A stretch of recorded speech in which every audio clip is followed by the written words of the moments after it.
You're sitting with a book you were genuinely excited to read. 2 pages in, you realize you've gone over the same paragraph 3 times. Your eyes kept moving, but nothing actually stayed with you. So you put the book down and start wondering if you just don't enjoy reading anymore. Then you pick up your phone instead, and 10 minutes disappear without you noticing.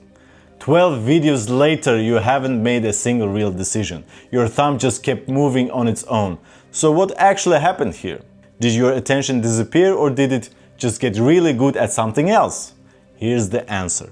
Your phone doesn't win because it's more entertaining than a book. It wins because it asks almost nothing from you. Most people blame scrolling, notifications, and modern technology in general. There's some truth in that, but it misses the actual problem. If you were truly overwhelmed by stimulation, quiet would feel like relief, and you would welcome the silence when it came.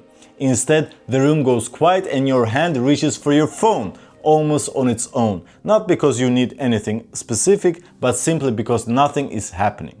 That's a different problem entirely, and it has nothing to do with how much input you've had. The next video starts before you've even decided you wanted it. You don't have to remember what happened 30 seconds ago, because nothing depends on it. And you never have to wrestle with an idea or sit with confusion long enough for understanding to actually arrive.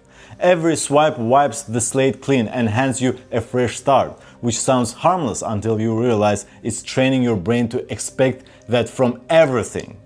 Compare that to almost anything that actually matters. A book asks you to carry an idea across 20 pages. Learning a skill means accepting that you'll be bad in it for a while. A real conversation asks you to listen instead of waiting for your turn to talk. And deep work asks you to stay with a problem long enough after the easy answers have run out. None of these things are losing to your phone because they are less rewarding. They're losing because they require effort, and effort feels strange when most of your day has built to remove it. Think about how often you unlock your phone without even knowing why. You open one app, close it, open another, and somewhere in there you forget what you were looking for in the first place.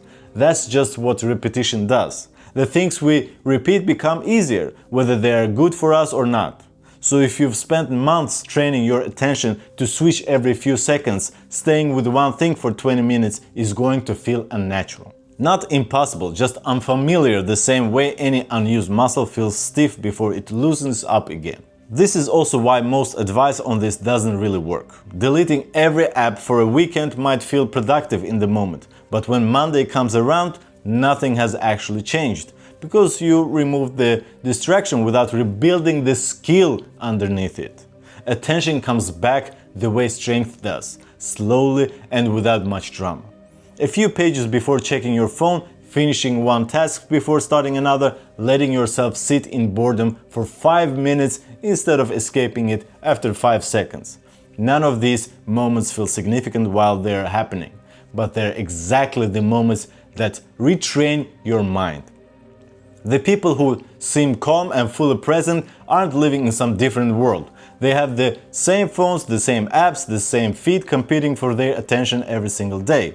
The only real difference is that they never let effortless rewards become the only kind their brain recognizes, and they kept making room for things that take longer to pay off.